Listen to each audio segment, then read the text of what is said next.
샬롬. 토론과 토의 네 번째. 토론자끼리 질문이 끝나자 반론 시간이 주어졌어요. 트로이군의 식량이 떨어지기를 마냥 기다릴 수만은 없습니다. 그리스군의 식량도 많지 않기 때문입니다. 그렇다고 무작정 공격하게 되면 그리스군은 큰 피해를 입을 겁니다. 식량뿐만 아니라 의약품도 얼마 없기 때문에 다친 군사들은 치료를 받지 못할 겁니다. 양쪽의 의견 모두 틀리지 않았기에 레토는 머리가 복잡했어요. 어쩐다? 토론이 거의 끝나가자 아가메논 장군이 말했어요. 마지막 최종 변론을 하도록 하지. 성을 공격해야 한다는 쪽에서 말하게나. 레토는 또다시 의아해져서 하네스 아저씨에게 말했어요. 최종 변론이 뭐예요? 토론에 대해 배운 거 맞니? 선생님이 안 가르쳐 주셨다니까요. 이번에도 네토가 억울한 듯 말하자 하네스 아저씨가 친절하게 설명해 줬어요. 최종 변론이라는 건 말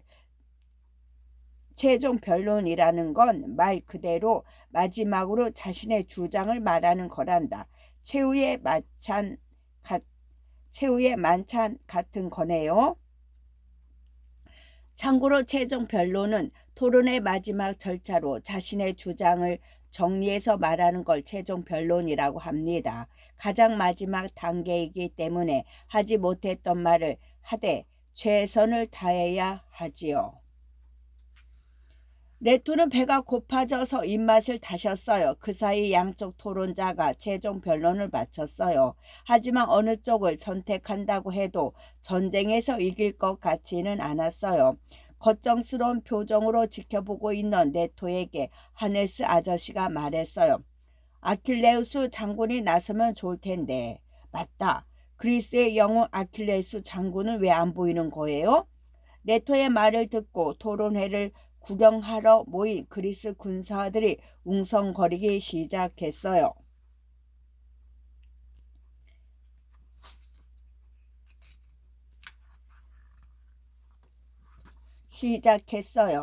아킬레우스 장군만 있으면 전쟁에서 이길 수 있는데 아가멤논 총대장님이 아킬레우스 장군과 화해를 하면 좋은데 말이야. 그러자 다른 그리스 군이 고개를 저었어요.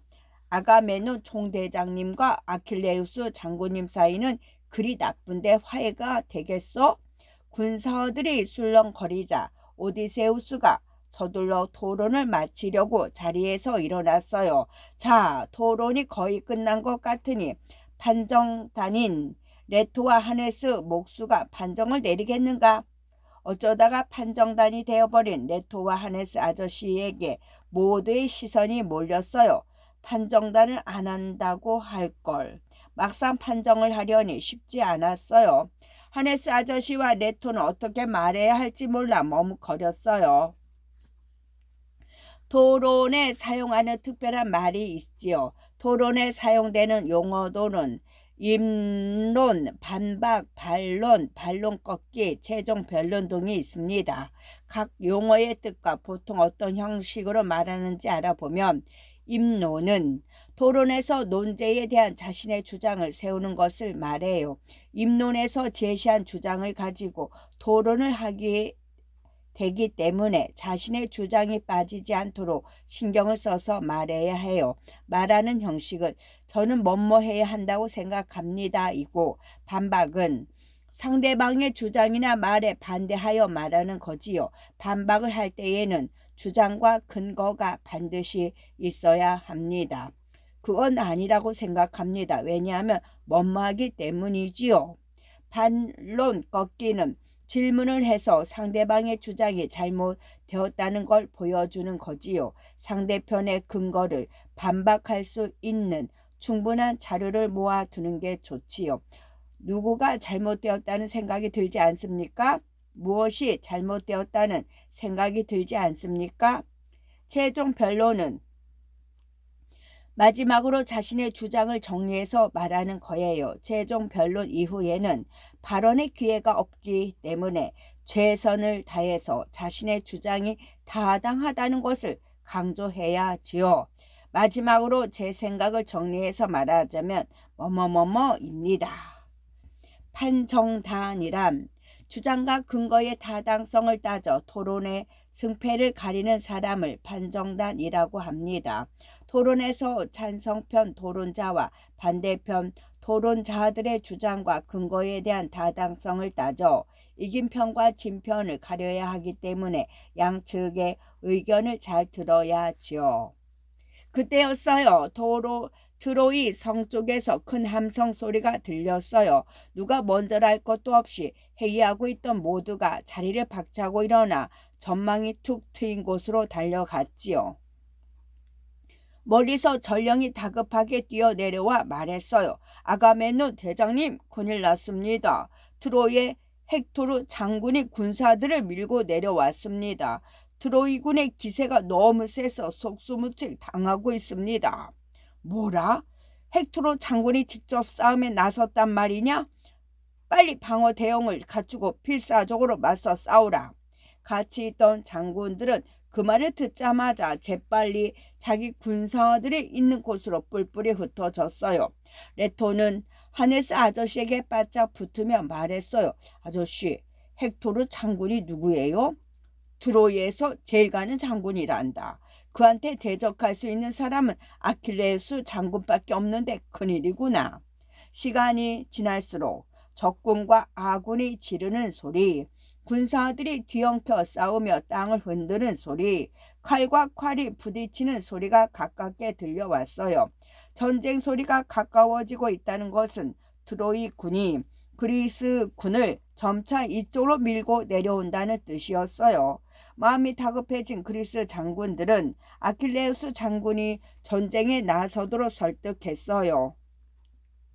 아가멤논 총대장이 직접 나서서 사과하고 제발 전쟁에 참가해 달라고 부탁했지요. 하지만 자존심이 강했던 아킬레우스는 그럴 생각이 전혀 없었어요. 번번이 전쟁 참가 요청을 거절한다는 아킬레우스의 소식을 듣던 레토가 답답했어요. 어쩌지? 이대로 전쟁에 지면 목숨을 부지하기 힘들 거야. 또 트로이군이 그 기세를 몰아 그리스 본토에 쳐들어가며 그리스 사람들은 모두 트로이의 노예가 되고 말겠지? 하네스 아저씨와 함께 전막에 있던 레토는 아무래도 안 되겠다는 듯 자리에서 벌떡 일어섰어요. 알아두면 쓸모 있는 신기한 토론 지식을 살펴보면 유대인의 토론 교육법 하브루타입니다. 하브루타는 유대인들의 전통적인 교육법으로 2명씩 짝을 지어 공부하는 것을 말하지요. 하브루타의 어원인 하베르가 친구라는 뜻이거든요. 혼자가 아니라 친구와 함께 서로 창의적인 생각을 일깨우고 배우면서 깊이 있는 공부를 하게 되지요. 하브루타는 2명에서 최대 4명까지 할 수 있는데 또래 친구뿐 아니라 나이와 상관없이 누구든 짝이 되어 이야기를 나누는 거지요. 아버지와 아들이 이야기를 나누고 형과 아우가 이야기를 나누어요. 그리고 이것이 질문과 대답이 되고 더 깊어지면 토론이 되고 좀 더 깊어지면 논쟁이 되는 거지요. 그래서 하브루타로 수업하는 모습을 보면 마치 말싸움을 하는 것 같지요. 아무것도 모르는 관객은 그 모습을 보고 말싸움으로 오해하기가 쉬워요. 유대인의 도서관 에시바에서는 학생들이 시끄러운 소리로 달무드를 공부하는 모습들을 자주 볼 수 있답니다. 이런 하브루타의 장점은 다양한 견해와 다양한 관점, 다양한 시각을 갖게 해준다는 거지요. 친구와 다른 나만의 생각, 새로운 생각을 하게 만들어 주지요. 친구와 질문과 대답을 이어가는 사이 의사소통 능력이나 경청하고 설득하는 능력은 자연스럽게 자라날 거예요. 이이와 류성룡의 논쟁. 우리나라에서도 조선 왕족실록 같은 책을 통해서 토론의 자료를 만날 수가 있어요. 그중 대표적인 것이 임진왜란전에 벌어졌던 이이와 류성룡의 논쟁이 있어요.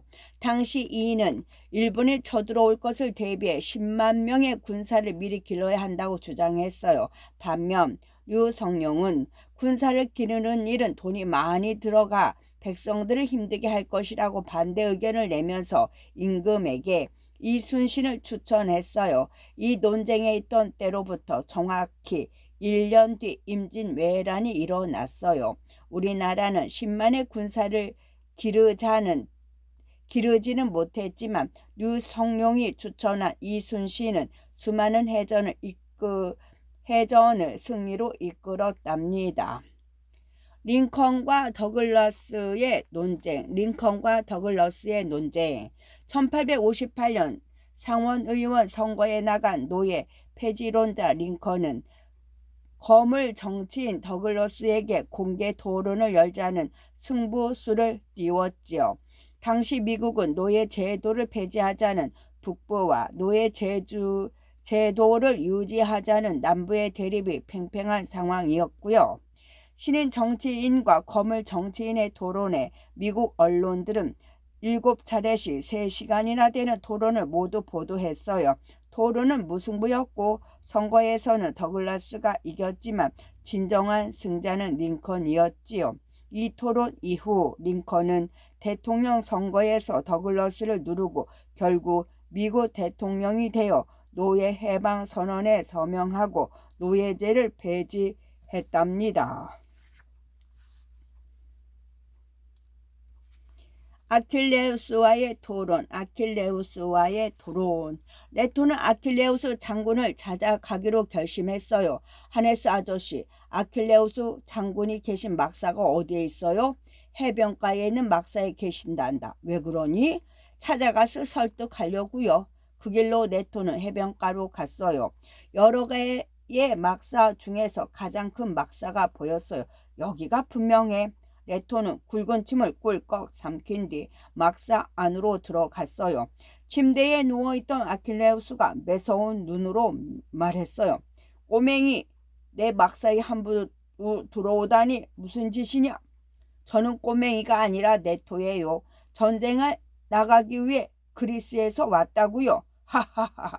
네가 전쟁에 나가겠다고? 여기까지 온 노력은 가상하다만 전쟁터는 너 같은 어린아이가 있을 곳이 못돼. 전쟁은 걱정 말고 어서 그리스로 돌아가라. 전쟁 걱정을 하지 말라고요? 피도 눈물도 없다는 트로이 군이 점점 그리스 진영을 밀고 내려오는데도요? 이 점막에서 내 갑옷을 찾아보렴. 레토는 아킬레우스의 말이 좀 뜬금없었지만 갑옷을 찾아봤어요. 하지만 갑옷은 찾을 수 없었지요. 레토가 없다는 신용을 하자 아킬레우스가 말을 이었어요.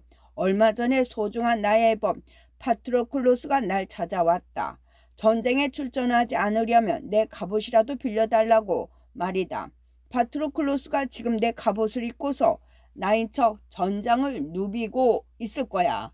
트로이의 그 누가 알겠는가? 아킬레우스의 갑옷을 입은 자가 내가 아니라 파트로클로스라는 것을. 모두 벌벌 떨며 도망칠 거다. 네? 레토는 상상을 뛰어넘는 말을 듣고 잠시 말문이 막혔지만 이내 다시 말을 이었어요.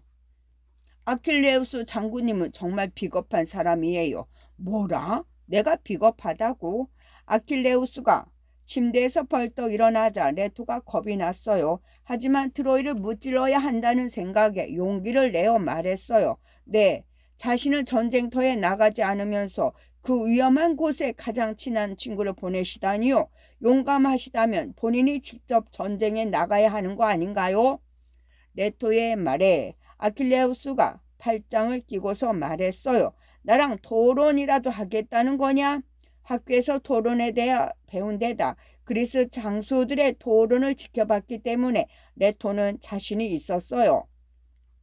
저랑 토론을 해서 지면 전쟁에 나가실 건가요? 아킬레우스는 심심하던 차에 잘 됐다는 듯 자리를 고쳐 앉았어요. 그러고는 콧 웃음을 치며 말했지요. 물론이지. 먼저 논제 만들기를 해서 토론을 하자. 논제 만들기요?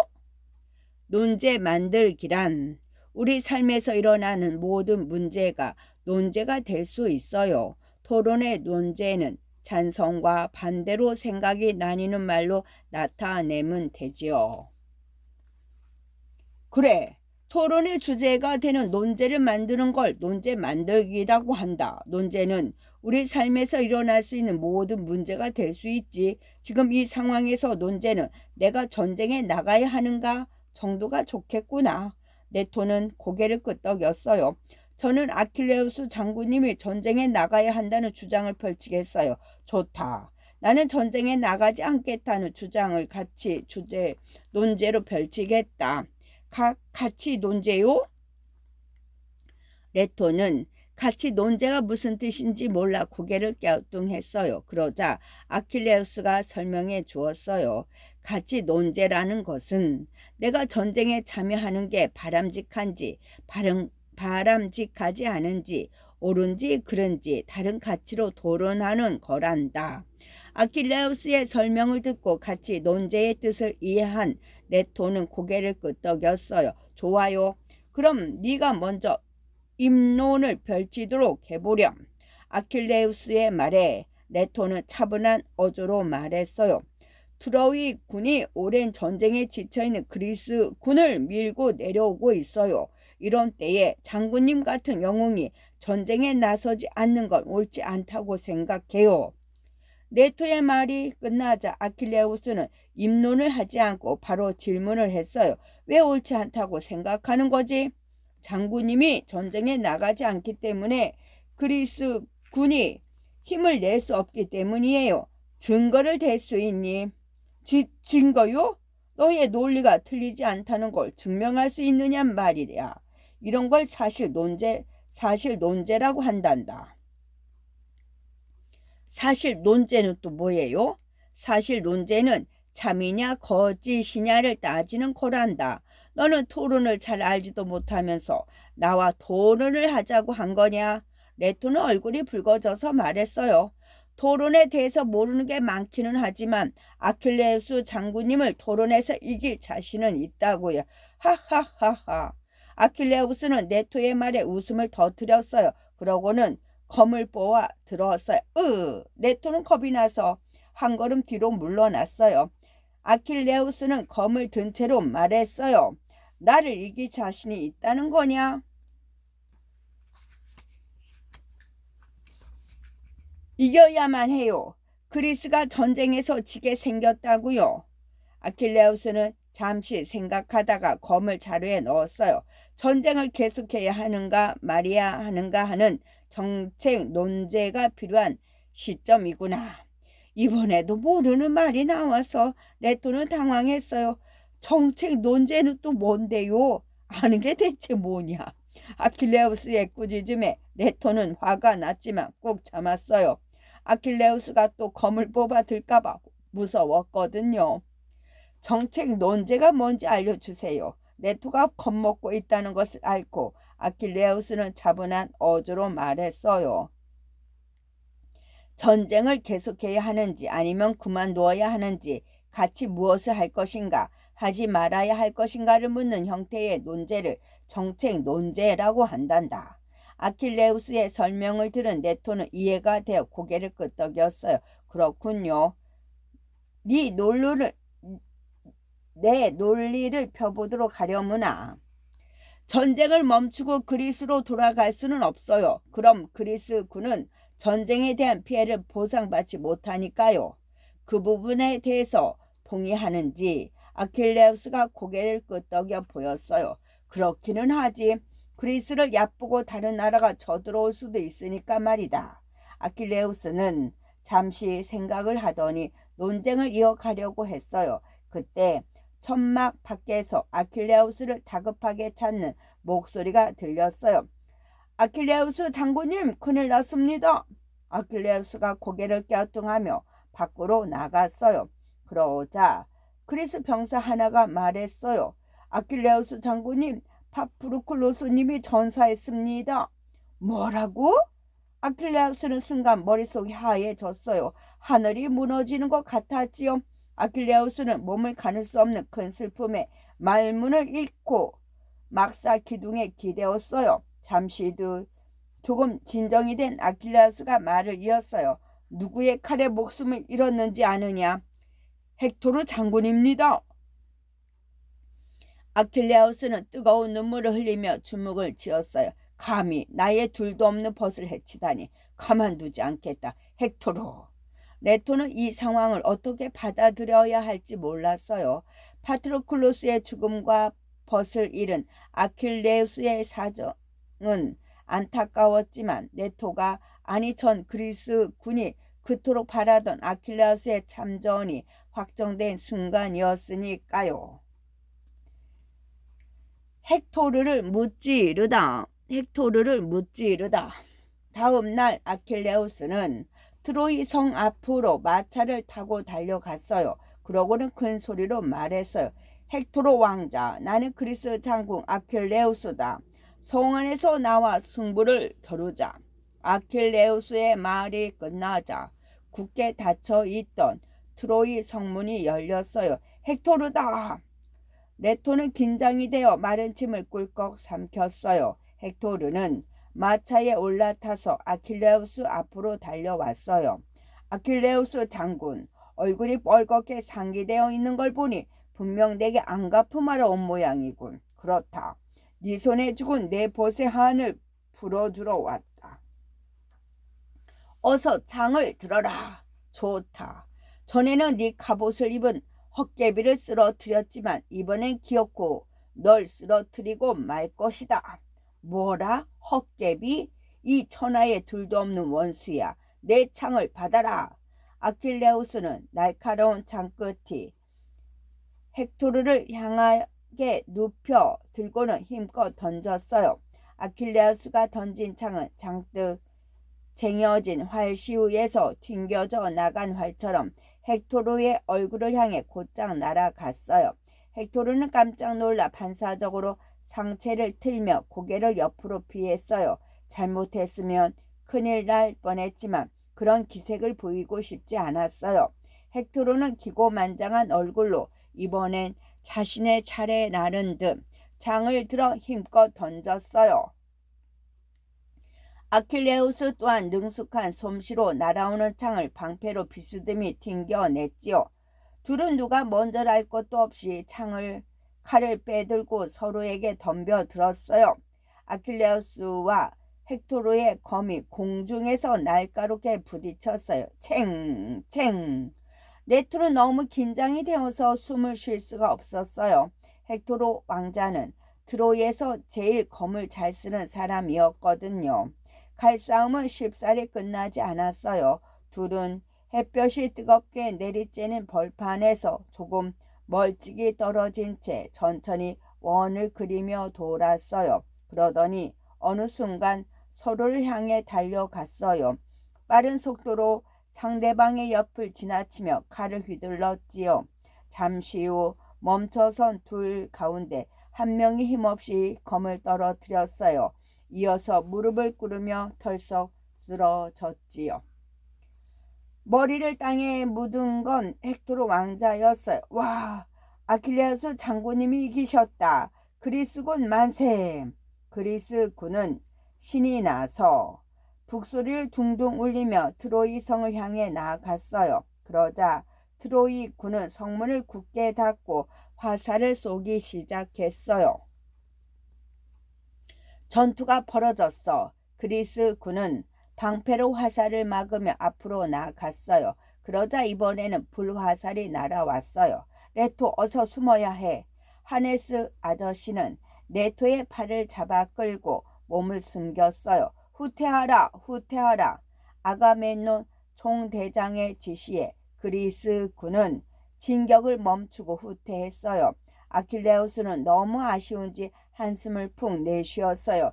헥토르를 무찔렀건만. 오디세우스가 아킬레우스를 위로했어요. 수고 많았네. 자네는 역시 최고의 장군일세. 네토는 가슴이 답답했어요. 하네스 아저씨, 이제 어떻게 하죠? 아마도 다음 전투를 위해 다시 토론을 할 것 같구나. 또요? 그렇단다. 이번에는 토론하기 전에 자료를 수집하겠지. 올바른 토론을 하기 위해서는 자료를 수집해야 하는데 순서를 지키는 게 좋단다.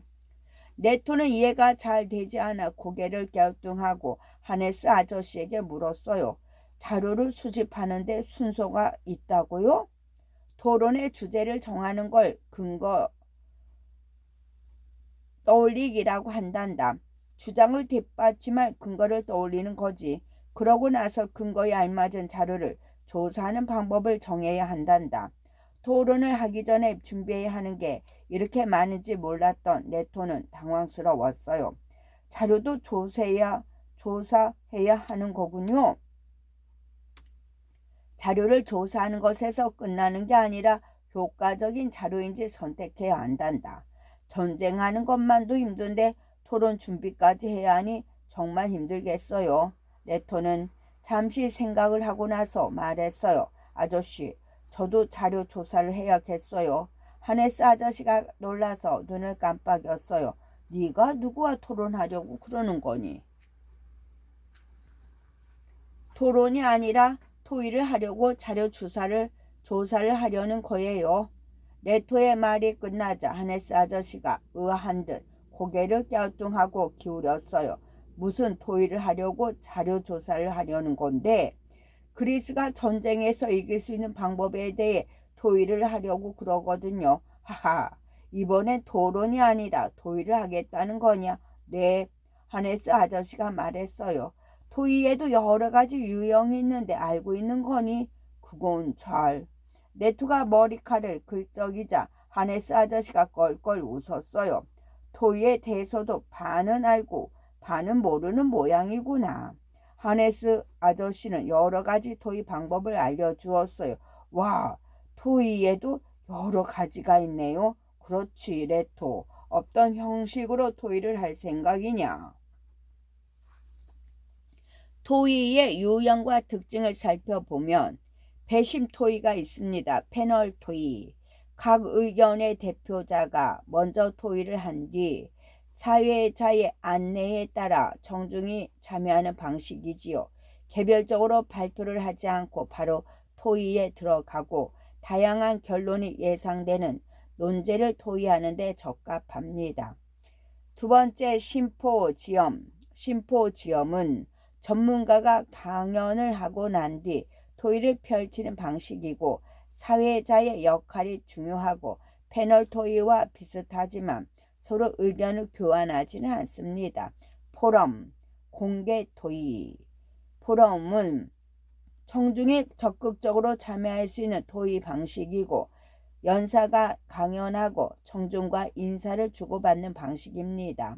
원탁 토의. 10명 내외의 사람들이 지위에 상관없이 자유롭게 의견을 나누는 방식이지요. 주어진 토의 문제에 대한 의사결정이 쉽습니다. 원탁토의란 말은 어디서 나왔을까요?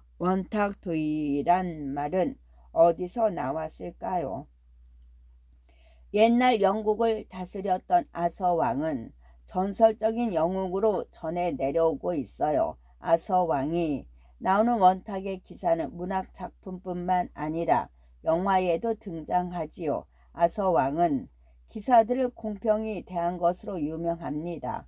자리 다툼이 일지 않도록 둥근 테이블을 만들어 둘러앉게 했지요. 그리고 그 원탁에서 여러 문제를 함께 토의했어요. 바로 여기에서 원탁의 기사라는 말이 나왔고 원탁 토의라는 말도 나온 것이랍니다. 끝.